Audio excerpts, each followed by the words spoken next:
ఈ ప్రజలంతా ఒకే మతంగా ఉండడం కష్టం. అలా ఉండాలనుకోవడం కూడా మత విద్వేషాలకు కారణమే. అది ఎలా అంటారా? ఒకరు వారి మనసుకి జీవహింస తప్పు అనిపించడంతో దేవుడు మాంసం తినడు అని కల్పించుకుంటారు.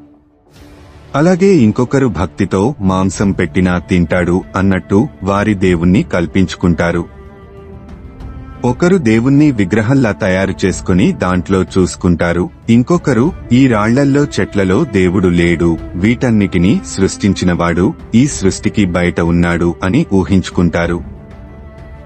దేవుడు మాంసం తినడు అని భావించినోళ్లు దేవుడికి మాంసం పెట్టడం, ఆ పెట్టేవాళ్లను గుడిలోకి రాకుండా చేయడం చేస్తారు.